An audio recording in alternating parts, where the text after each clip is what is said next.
क्रमांक 142, योहानाचं शुभवर्तमान अध्याय 10 वचन 10 मी वाचतो, सर्वांनी लक्ष द्या. चोर येतो तो केवळ चोरी, घात व नाश कराव्यास येतो. मी तर त्यांना जीवन प्राप्ती व्हावी व ती विपुलपणे व्हावी म्हणून आलो आहे. Hallelujah, hallelujah, hallelujah, hallelujah, hallelujah, hallelujah. प्रभू येशू ख्रिस्त या वचनामध्ये आपल्याला सांगत आहे त्याच्या येण्यामागचं कारण. प्रभू येशू ख्रिस्त या पृथ्वीवरती मनुष्य रूपात आला. परमप्रधान परमेश्वराने त्याला अधिकृतरित्या या भूमीवर पाठवलं, पृथ्वीवर पाठवलं. आणि त्यामागे जे कारण होतं, त्या कारणांपैकी हे एक कारण आहे ज्याच्यामध्ये येशू स्वतः सांगत आहे. तो या पृथ्वीवरती येण्यामागचं कारण तो स्वतः सांगत आहे. तो स्वर्गातलं सर्व वैभव सोडून या पृथ्वीवरती येण्यामागचं कारण तो स्वतः सांगत आहे. हे त्याच्या मुखातले शब्द आहेत की मी तर त्यांना जीवन प्राप्ती व्हावी व ती विपुलपणे व्हावी म्हणून आलेलो आहे. जीवन देण्यासाठी मी आलेलो आहे. जीवन प्राप्त करून घेता यावं म्हणून मी आलेलो आहे. येशू ख्रिस्ताचं स्वतःचं वाक्य आहे ते, मी तर त्यांना जीवन प्राप्ती व्हावी व ती विपुलपणे व्हावी म्हणून आलो आहे. या अगोदर प्रभू येशू ख्रिस्त एका व्यक्तिमत्वाचा उल्लेख करून देतो, ते सैतानाविषयी आहे. चोर येतो तो केवळ चोरी, घात आणि नाश कराव्यास येतो. मी तर जीवन प्राप्ती व्हावी आणि ती विपुलपणे व्हावी म्हणून आलेलो आहे.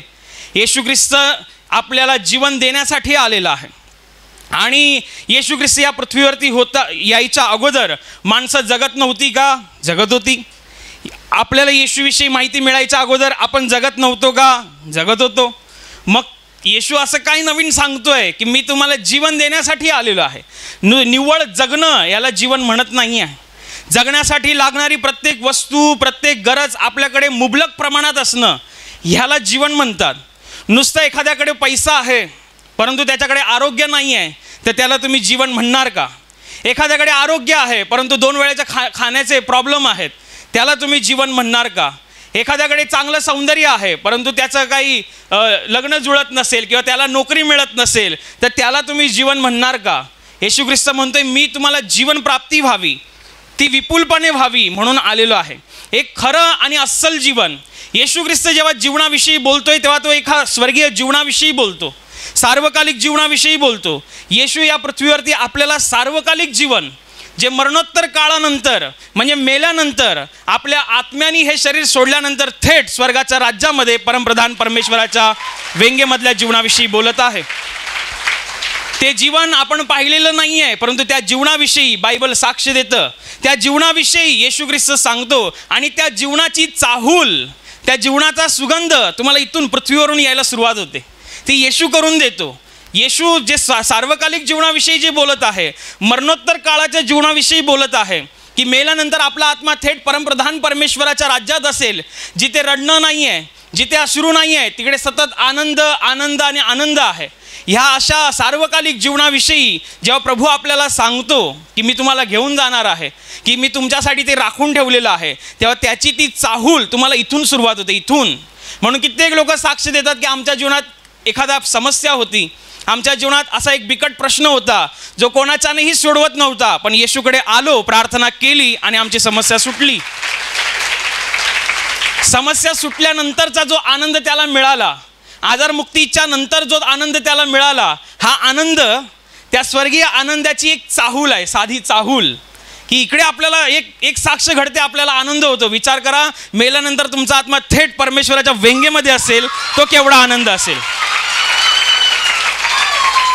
एक साक्ष घडते तर आपला आनंद गगनात मावेनासा होतो. एक असा प्रश्न ज्या प्रश्नाला जगात कुठेच उत्तर नव्हतं, परंतु येशूकडे आलो आणि येशूच्या द्वारे उत्तर मिळालं. आपल्या हृदयामध्ये आनंद येतो, साक्ष देताना आनंद येतो, साक्ष ऐकताना आनंद येतो. हा आनंद त्या अस्सल आनंदाची एक चाहूल आहे. एक चाहूल की ह्या आनंदाच्या भरपूर मोठ्या प्रमाणात तो आनंद देवाने देऊ केलेला आहे. सार्वकालिक जीवनाविषयी प्रभू येशू ख्रिस्त सांगत आहेच, परंतु ती चाहूल देव तुम्हाला इथून देतो. येशू म्हणतोय मी तुम्हाला जीवन प्राप्ती व्हावी आणि ती विपुल प्रमाणात व्हावी म्हणून आलेलो आहे. जगामध्ये आज लोक जगत आहेत परंतु त्यांच्याकडे जीवन नाही आहे. नुसतं जगण्याला तुम्ही जीवन नाही म्हणू शकत. बायबलमध्ये एक सुंदर सुंदर एका माणसाविषयीचा उल्लेख आहे. बार्तिमय, आंधळ्या माणसाचा उल्लेख आहे. हा बार्तिमय नावाचा माणूस रस्त्याच्या कडेला राहून भीक मागायचा आणि जी काही त्याला भीक मिळत असे त्याच्यावरती तो उदरनिर्वाह करायचा. हा एक आंधळा माणूस आहे. बायबल त्याच्याविषयी सांगता हा एक आंधळा माणूस आहे. हा रस्त्याच्या कडेवरती राहून भीक मागायचं काम करायचा. मग आता तो भीक मागून काम करतोय तर तुम्ही त्याला म्हणणार का की हे ह्याचं जीवन आहे म्हणून? आपण किती वेळ खातो? आपण 2 वेळ खातो, तो पण 2 वेळ खात असणार, कारण त्याला भीक मिळायची. त्याला कोणीतरी खाण्यासाठी वस्तू देत असेल किंवा खाण्यासाठी काहीतरी घेण्यासाठी वस्तू देत असेल. आपण आंघोळ करतोय, रोज करत असू, तो कदाचित आठवड्यातून एकदा करत असेल, नाही तर 2 आठवड्यातून एकदा करत असेल, नाही तर महिन्यातून एकदा करत असेल. म्हणजे आम्ही बी आंघोळ करतोय, तो पण करतोय. आम्ही पण झोपत होतो, तो पण झोपतोय. मग त्याचं जीवन हे अस्सल जीवन आहे असं तुम्ही म्हणणार का? नाही. त्याच्याकडे अवयव नाही आहे, त्याला एक डोळ्याने दिसत नाही आहे, म्हणून त्याला काम करता येत नाही आहे, म्हणून त्याला दुसऱ्यावरती अवलंबून राहावं लागतंय. तो भीक मागायचं काम करतोय. कोणाला भीक मागणं आवडत नाही, ही त्याच्यासाठी शरमेची गोष्ट असते, पण त्याच्याकडे पर्यायच नाही आहे. त्याच्याकडे पर्यायच नाही की मला भीक मागितल्याशिवाय मला पर्यायच नाही, मला दिसतच नाही आहे. आणि म्हणून तो नेहमीप्रमाणे तो तिकडे भीक मागायला बसला होता. अचानक बायबल असं म्हणतं, तिकडनं माणसाचा फार मोठा घोळका देवाच्या नावाचा जयघोष करत आरडाओरडा करत फिरत होता. ह्या आंधळ्या बार्तिमय माणसाने ऐकलं हे काय चाललंय, अचानक या रस्त्यावरती एवढ्या किलबिलाट कसा काय. त्याने कोणाला तरी विचारलं की काय चाललंय इकडे नेमकं. कोणीतरी सांगितलं नाझरेतकर येशू इकडून चाललेला आहे. बस एवढं त्याला कळालं. तो आपल्या जागेवरनं उठला, आपल्या अंगावरचं वस्त्र टाकलं आणि येशूचा धावा केला.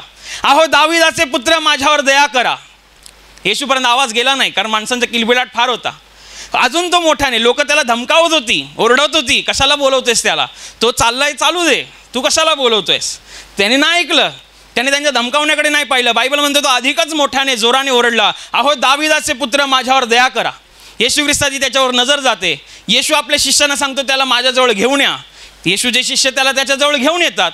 येशू विचारतो की मी तुझ्यासाठी काय करावं, तुझी इच्छा आहे. तो म्हणतो मला दृष्टी यावी. येशू त्याच्या डोळ्यावर हात ठेवतो, सांगतो तुझ्या विश्वासाप्रमाणे घडोत. त्याच वेळेला त्याला दिसायला लागतं. मग आता मला सांगा, आता त्याला दिसतंय तर तो परत भीक मागायला बसेल काय? ज्याने आपली भीक मागायची वस्त्र खाली टाकून दिली आणि येशूचा पाठलाग केला, तो परत भीक मागायला बसेल का?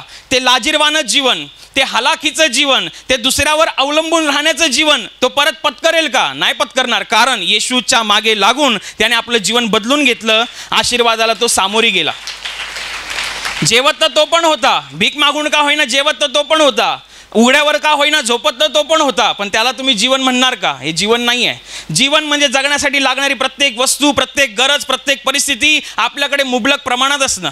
कधी कधी आपल्याकडे आपण आपल्या आवाक्याच्या बाहेर काही करू शकत नाही, पण कोणीतरी आहे जो थोडक्यामध्ये पण मोठ्या गोष्टी देण्याची ताकद ठेवतो, तो परमेश्वर आहे. कारण बायबल म्हणतं 5 भाकरी आणि 2 मासे येशूकडे आणण्यात आले आणि येशूने त्यावर आशीर्वाद मागवला. येशूने आपल्या शिष्यांना दिलं आणि शिष्यांना सांगितलं लोकांना वाढायला सुरुवात करा. तिकडे खाणारी पुरुषांची संख्या फक्त 5,000 होती. त्याच्यामध्ये अन्य काही स्त्रिया आणि मुलं, जवळपास 15,000चा आकडा तो. येशूच्या हातात 5 भाकरी 2 मासे, ते पण कोणाकडे मुलाकडनं आणून देण्यात आले. येशूने आशीर्वाद मागवला, सांगितलं वाढायला सुरुवात करा. बायबल म्हणतं सगळेच्या सगळे जेवून तृप्त झाले आणि उरलेल्या भाकरीच्या 12 टोपल्या भरल्या. थोडक्यात किती लोक साक्ष देतात, पहिला आमचा पगार आम्हाला पुरत नव्हता, आमचं राशन आम्हाला पुरत नव्हतं, परंतु आम्ही प्रार्थना केली, आम्ही येशूकडे विनंती केली, आता तेच राशन, तोच पगार, तोच गॅसचा सिलेंडर आता जास्त वेळ चालतो, कारण हे वाढीचं सामर्थ्य आहे. परमेश्वर जे कमी आहे त्याला वाढवण्याचं काम करतो, कारण त्याच्याकडे वाढवण्याचं सामर्थ्य आहे. परमेश्वर जे रिकामं आहे त्याला भरून काढण्याचं काम करतो, त्याच्याकडे भरून काढण्याचं सामर्थ्य आहे. त्याच्याकडे आल्यानंतर सगळ्या गोष्टी होणार. आणि म्हणूनच त्याने किती गॅरंटेड सांगितलेलं आहे. हे वचनामध्ये त्याची किती गॅरंटी दिसते. लोक आजकाल एखादी वस्तू घेतात, 100 रुपयाची घेत असतील, 200 रुपयाची घेत असतील, 1000 रुपयाची घेत असतील, इलेक्ट्रॉनिक असेल, इलेक्ट्रिक असेल, काही असेल, पहिलं विचारतात याची गॅरंटी किती, ह्याची गॅरंटी वॉरंटी काय आहे की नाही, बिघडलं तर काय करायचं, असं नाही तर काय. देव जो स्वर्गातला परमेश्वर या जगात उघड उघड सांगून गेला, मी तर तुम्हाला जीवन प्राप्ती व्हावी व ती विपुलपणे व्हावी म्हणून आलेलो आहे. बस तुम्हाला त्याच्या जवळ यायचं आहे. त्यांनी गॅरंटी दिलेली आहे जीवन देण्याची आणि ती विपुल प्रमाणात देण्याची गॅरंटी त्यांनी दिलेली आहे. तुम्हाला त्याच्या जवळ यायचं आहे. बायबलमध्ये सुंदर वचन आहे, देवाजवळ या म्हणजे तो तुमच्या जवळ येईल. तुम्हाला त्याच्या जवळ यायचं आहे. तो पहिल्यापासून उपलब्ध आहे, त्याच्याकडे काय कमी नाही आहे. विचार करा, एक माणूस जो जगायसाठी जगत होता, परंतु त्याच्या जीवनामध्ये त्या गोष्टी नव्हत्या, हालाकीचं जीवन जगत होता, तो आंधळा बर्थेलमय. बायबलमध्ये दुसरी एक घटना आहे जिच्याविषयी बायबल सांगतं, पापी स्त्रीविषयी. येशू ख्रिस्त एकदा एका गावामध्ये शिमोन कुष्ठरोग्याच्या घरी जेवायला आमंत्रित होता. आणि हा एक फरीसी माणूस होता. आणि फरीसी माणूस येशूला त्याने आमंत्रित केलं जेवायला या म्हणून. येशूने त्याचं आमंत्रण स्वीकारले. येशू त्याच्या घरात गेला. येशूचे शिष्यही होते. आणि बायबल या गोष्टीचा पुरावा देतं की जिथे कुठे येशू उभा राहिला तिकडे माणसांचा फार मोठा घोळका आला. आणि येशू ख्रिस्त शिमोन कुष्ठरोग्याच्या घरात आहे, त्या फरुशाच्या घरात आहे, आणि तिकडे खानपान चालू आहे. तेवढ्यात बायबल असं म्हणतं की तिकडे एक पापी स्त्री येते, जी त्या गावातली होती. त्याला पापी स्त्री म्हणून उल्लेख केला गेलेला आहे. ती थेट त्या फरुशाच्या घरात शिरते. फरुशाच्या घरात एका पापी माणसाने जाणं हे साधारण गोष्ट नाही आहे. कारण फरुशी लोक अशी लोक असतात जी जुना करारातली नियम, परमेश्वराने देऊ केलेले नियम कट्टरतेने पाळतात. म्हणजे ते पापी लोकांबरोबर संबंध नाही ठेवत, त्यांच्याशी बोलचाल नाही ठेवत. विचार करा, जी लोक पापी लोकांबरोबर बोलचाल नाही ठेवत, संबंध नाही ठेवत, त्यांची सावळीसुद्धा पडून घेत नाही, त्याच्या घरात ही एक पापी स्त्री गेली. केवढी मोठी डेअरिंग! का तिला माहिती होतं काही होऊ शकतं, की हे लोक मला मारू शकतात, किंवा तो शिमोन मला काय बोलू शकतो, माझा अपमान करू शकतो. तिने काय विचार नाही केला. येशूच्या पुढे सगळं माफ. ती शिरली त्या घरामध्ये. आणि बायबल म्हणतं की येशूच्या चरणाजवळ ती उभी होती, रडत होती. तिच्या डोळ्यातनं निघणारे अश्रू तिच्या पापी जीवनाविषयीचा पश्चाताप येशूकडे व्यक्त करत होते. तिने पाहिलं की माझे अश्रू येशूच्या चरणावरती पडत आहेत. ती ओनवली खाली आणि आपल्या केसांनी तिचे ते पाय पुसले आणि पायाचे मुके घेतले. आणि आपल्याजवळ बायबल म्हणतं तिच्याकडे असलेल्या सगळ्यात अल्बास्त्र तेलाची सुगंधी द्रव्याची कुपी ती घेऊन आली. येशूच्या चरणाला तिने लावली. संबंध घर दरवळलं. आणि सगळ्यांना माहिती पडलं की हे अत्तर जे आहे हे साधारण अत्तर नाही आहे. हे 300 दिनार म्हणजे त्यावेळेचा, म्हणजे आत्ताच्या ह्याच्यामध्ये हजारोंच्या संख्येमध्ये, हजारोंचा आकडा असेल, हजारो किमतीचं अत्तर तिने येशूच्या चरणाला लावलं. आणि मग बायबल असं म्हणतं की तिने आपला पश्चाताप व्यक्त केला परमेश्वरासमोर. आणि येशू ख्रिस्त तिला शेवटला म्हणाला, बाई शांतीने जा, तुझ्या विश्वासाने तुला तारण प्राप्त झालेलं आहे. एक उदाहरण मी तुम्हाला ते सांगितलं बायबलमधलं. जो माणूस भिकारी होता, ज्याच्याकडे संपत्ती नव्हती, ज्याच्याकडे जमीन जुमला नव्हता, ज्याच्याकडे रोजमर्राच्या गोष्टी घेण्यासाठी पैसे नव्हते, त्याच्याकडे तरी जीवन नव्हतं, येशूकडे आला, तो बदलला. ही एक स्त्री आहे. बायबल असं म्हणतं हिने हिच्याकडचं सगळ्यात महागातलं महाग वस्तू देवाच्या चरणाजवळ आणली. काय होती ती? 300 दिनाराचं. आता जवळपास ते किती हजारांचं असेल, ते किती हजारांचं, 50-60 हजाराचं ते अत्तर असेल. एवढं महागातलं महाग तिने येशूच्या चरणासाठी आणलं.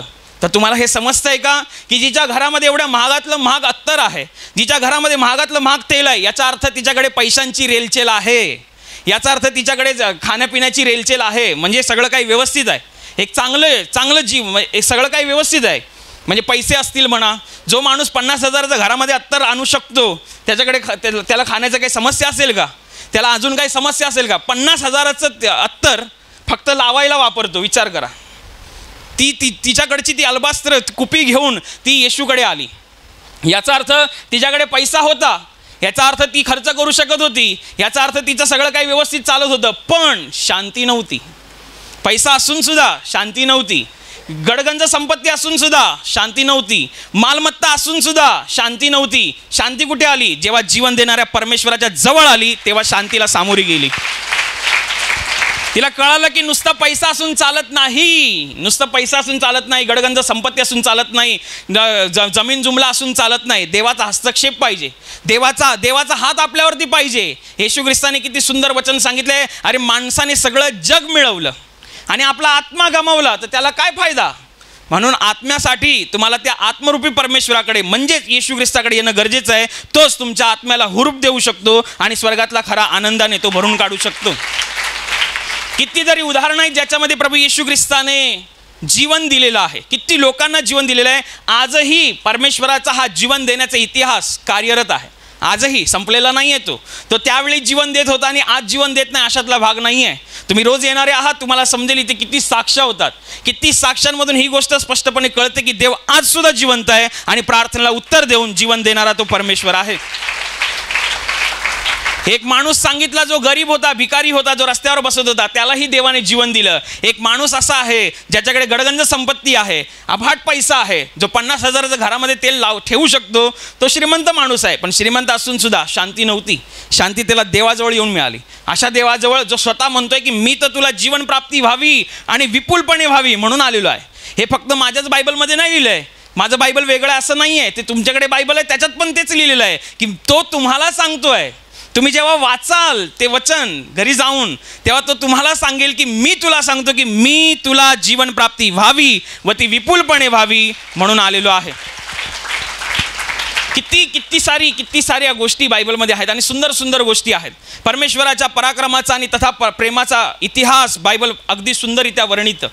बायबलमध्ये एक घटना अशी सुद्धा आहे की येशू ख्रिस्त होडीतून एका गरसेगर प्रदेशाच्या इथे आला, तेव्हा येशूने पाहिलं की एक माणूस निवस्त्र असा, अंगावर एकही कपडा नाही आहे, तो इकडून तिकडून धावतोय, इकडून तिकडून तो पळतोय. येशूने पाहिलं तर येशू मंचव्यातून खाली उतरला, किनाऱ्यावरती आला. तेवढ्यात तो अंगावरती एकही कपडा नसलेला माणूस येशूच्या समोर आला आणि येशूला म्हणाला, हे परात्पर देवाच्या पुत्रा, तू आमच्यामध्ये का पडतोस? येशूने विचारलं, तू कोण आहे? तेव्हा त्याच्या आतून आवाज आला, तो म्हणाला की आम्ही सेना आहोत. त्याला अशुद्ध आत्म्याचा त्रास होता. त्याच्याविषयी बायबल असं सांगते की त्याला एवढा भयानक त्रास होता की माणसांमध्ये राहण्याच्या तो पात्रतेचा नव्हता. म्हणूनच त्याला लोक, मग त्याच्या घरातली असोत, नाही तर त्याच्या समाजातली असोत, नाही तर त्याच्या गावातली असोत, त्याला कुठेतरी लांब नेऊन जंगलामध्ये साखळदंडाने बांधून ठेवायचे. कारण तो समाजात किंवा लोकांमध्ये राहण्याच्या पात्रतेचा नव्हता, कारण त्याला अशुद्ध आत्म्याचा त्रास होता. अशुद्ध आत्म्याचा त्रास असलेल्या व्यक्तीला त्याला काही समजत नाही आहे, चांगलं काय वाईट काय माहिती नाही आहे. बायबल इथपर्यंत म्हणतं की तो त्या कबरांमध्ये राहायचा, रानावनांमध्ये आरडाओरडा करत रात्री अपरात्री फिरायचा, अंगावरती एकही कपडे नाही आहे आणि स्वतःच्या अंगाला तो जखमा करून घ्यायचा, दगडाने ठेचून काढायचा, जखमा करून घ्यायचा. असे सुद्धा त्याची ओळख सांगितलेली आहे. विचार करा, जो माणूस स्वतःला मारतोय तर कदाचित तो समोरनं येत असताना कोणी बघितलं त्याला तर लोक आपला रस्ता बदलत असतील की हा समोरनं येतोय. कारण जो स्वतःला नाही सोडत आहे, स्वतःला इजा करण्याची नाही सोडत आहे, तो आम्हाला धरून मारेल तो, म्हणून लोक त्याला गपगुमान त्या जंगलामध्ये नेऊन सोडायची, साखळदंडामध्ये बांधायची. पण त्याला भयानक एवढा त्रास होता की तो साखळदंड तोडून काढायचा. असा अशुद्धात्माग्रस्त माणूस येशूच्या समोर आला. विचार करा, हा माणूस हातापायाने चांगला आहे, हातापायाने चांगला आहे, त्याला चांगलं घर आहे, त्याला चांगलं घर आहे, त्याला चांगला परिवार आहे, पण जीवन नाही आहे. हे जीवन म्हणाल का की रात्रीचं अपरात्रीचं इकडे तिकडे फिरत राहणं, आपल्या शरीराला घायाळ करून घेणं, अंगावरती कपडे नाही आहे, लाज शर्मेचा काही पत्ता नाही आहे, अशा पद्धतीला तुम्ही जीवन म्हणणार का? अगदी त्याप्रमाणे ज्याप्रमाणे आज एक अट्टल बेवडा माणूस असतो, त्याचं पण असं असतं, त्याला माहिती नाही मी काय बोलतोय, काय बरळतोय, मी स्वतःला मारतोय की दुसऱ्याला मारतोय, त्याला काही नाही माहिती. तो स्वतःचं नुकसान करतो, कधी परिवाराचं नुकसान करतो, कधी मुलांचं शिक्षणाचं नुकसान करतो, कधी पत्नीचं नुकसान करतो, त्याला नाही माहिती. हा पण असाच पद्धतीचा आहे. रागीट असलेला माणूस सुद्धा अशाच पद्धतीचा आहे. एक व्यसनात असलेला माणूस आणि अतिशय रागात असलेला माणूस, दोघी समान वृत्तीचे असतात. कारण रागात तो काय बोलतो त्याला समजत नाही आणि पिल्यानंतर काय बोलतो त्याला समजत नाही. हे सगळे मिळून हे अशुद्ध आत्म्याच्या प्रभावाखाली जगतात. आणि हा माणूस ज्याच्याविषयी मी तुम्हाला सांगितलं की हा रानावानात फिरतोय, ह्याला शरीर आहे, चांगले अवयव आहेत, परिवार आहे, लोक आहेत, परंतु त्याला जीवन नाही आहे. जेव्हा परमेश्वराची त्याच्या आमनासामना होतो तेव्हा येशू विचारतो की तू कोण आहे, तेव्हा आतल्या अशुद्ध आत्मे ओरडतात आम्ही सेना आहोत म्हणून. येशू काहीतरी बोलणार ह्या अगोदरच ते अशुद्ध आत्मे घाबरून येशूला सांगतात की आम्हाला बाजूला डुकरांचा कळप चरत आहे, त्या डुकरांच्या कळपात जाण्याची आज्ञा कर. येशू त्यांना ती आज्ञा देतो. त्या माणसाच्या आतून सगळेच्या सगळे अशुद्ध आत्मे निघून त्या डुकरांच्या कळपात शिरतात. डुकरांचा कळप सैरावैरा होतो आणि डोंगराच्या उंच कड्यावरून उडी मारून त्या समुद्राच्या पाण्यात गुदमरून मरून जातो. आणि इकडे हा माणूस पूर्णपणे बरा होतो आणि तो वस्त्र धारण करतो. इकडे हा माणूस पूर्णपणे बरा होतो आणि मग येशू ख्रिस्त पुढच्या कामाला जाणार. एवढ्यात तो माणूस, बरा झालेला माणूस येशूला सांगतो, प्रभू मला तुमच्याबरोबर येऊ द्या. कदाचित त्याला भीती असावी की अरे बापरे, येशू आला तर मी बरा झालो, येशू मला सोडून चालले, परत माझ्या अंगात आले तर, असं त्याला वाटलं. कदाचित त्यांनी तसं सांगितलं असेल. येशू म्हणाला, नाही, आपल्या घरी जा, आपल्या लोकांकडे जा, आपल्या स्वकीयांकडे जा आणि देवाने तुझ्यासाठी किती मोठं काम केलं ते लोकांना याची साक्ष सांग. या माणसाकडे अवयव होते, चांगले अवयव आहेत. पहिला माणूस होता ज्याच्याकडे डोळे नव्हते, पण ह्या माणसाकडे सगळे अवयव आहे. ह्या माणसाकडे परिवार आहे, ह्या माणसाकडे स्वतःची लोकं आहेत, परंतु जीवन नाही आहे. ह्याला जीवन नाही म्हणू शकत. म्हणून किती लोक आहेत, किती लोकांच्या जीवनामध्ये किती प्रॉब्लेम आहे. काही सांगतात आमचं शिक्षण होत नाही, शिक्षण नाही होत आहे. काही लोकांचं आहे शिक्षण आहे, नोकरी नाही आहे, नोकरी आहे पण लग्न होत नाही आहे, लग्न आहे पण मूल होत नाही आहे, मुलं आहे पण मुलं ऐकत नाही आहे. अरे किती प्रॉब्लेम आहेत, किती तुम्ही विचार पण करू शकणार नाही. ज्याचं लग्न होत नाही तो बोलतो लग्न व्हायला पाहिजे, ज्याचं लग्न झालं आहे तो म्हणतो मूल व्हायला पाहिजे, ज्याचं मूल आहे तो म्हणतो नाही माझी मुलं ऐकत नाही आहे, ज्याच्याकडे नोकरी आहे तो म्हणतो माझा पगार वाढत नाही आहे, ज्याच्याकडे नोकरी आहे तो म्हणतो माझं लांब आहे. अरे भरपूर प्रश्न आहे. त्या असंख्य प्रश्नाला एकच उत्तर आहे, तो परमेश्वर जो स्वर्गामध्ये प्रभू येशू ख्रिस्त आहे.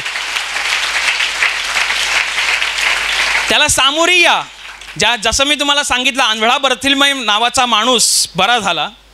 ती पापी स्त्री येशू ख्रिस्ताकडे आपला पश्चाताप व्यक्त करून तिने तारण प्राप्त करून घेतलं. हा गरसेकर प्रदेशातील भूतग्रस्त माणूस येशूच्या द्वारे अशुद्ध आत्म्याच्या त्रासातून मुक्त झाला. या तिघांमध्ये एकच गोष्ट कॉमन आहे, सगळेजण येशूला सामोरी गेले. तर तुमच्या जीवनात काही प्रश्न असोत, तुम्हाला पण ह्यांच्यासारखं चौथी साक्ष तुमची असायला पाहिजे की तुमच्या जीवनात प्रॉब्लेम आहे. तुम्ही म्हणायला पाहिजे मी येशूला सामोरी गेलो, येशूने माझा प्रश्न सोडवला आणि मी साक्ष देत आहे. तो काल, आज आणि युगानुयुग सारखाच परमेश्वर आहे.